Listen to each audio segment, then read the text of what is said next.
जब भागने का फैसला कर ही लिया था यहाँ से, तो फिर वापस आने की वजह क्या बनी नूर साहिबा? हाँ, अल्लाह का वास्ता है आपको, खाने की टेबल पे तो इस तरह की बातें मत किया करें। आ तो गई है ना, अपनी गलती का अंदाजा है।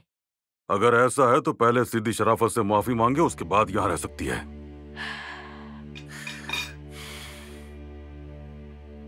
आपको मेरी वजह से बहुत परेशानी हुई, मुझे माफ कर दीजिएगा। इस अधूरी मुआफी से कुछ नहीं होने वाला।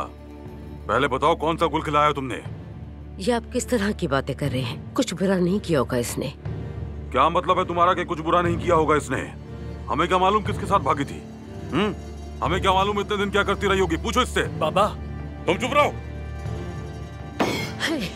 तुम इधर आओ, मुझे जवाब दो। हाँ, जवाब देना पड़ेगा। छोड़ देना। किसके साथ भागी थी तुम? खाना तो खाने दे उसे। किसके साथ भागी थी? और फिर हमारे हिस्से पर वापस क्यों आ गई यहाँ?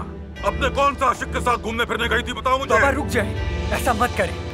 तुम में भी कोई शर्म आया है या नहीं? नहीं है। बेगैरत पे आया कहीं के। बस करें, हाथ नहीं उठाएंगे अब आप। आखिरी दफा कह रही हूँ मैं आपसे, जो करना है मेरे साथ करें। मेरे बाप से तो बदला ले नहीं सके, मुझसे ले बदला। चले।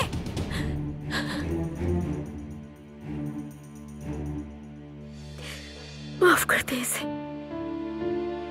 रुको, रुक जाओ नूर साहिबा। अब तो तुम घर आ ही गई हो, सब कुछ पता चल ही जाएगा। अम्मी,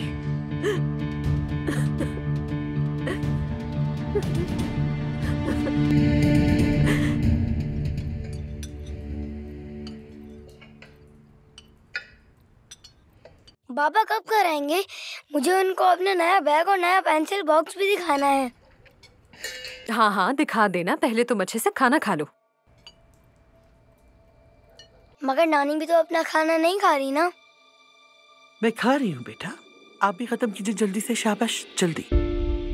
ये कोफ्ते बिल्कुल भी अच्छे नहीं बने हुए। हफीजा आंटी जैसे कोफ्ते कोई नहीं बना सकता। हफीजा आंटी आज आई भी नहीं यहाँ पर। मैं देख रहा हूँ कि आज घर में हर कोई उदास है। क्या हुआ? नूर आंटी भी नजर नहीं आई आज।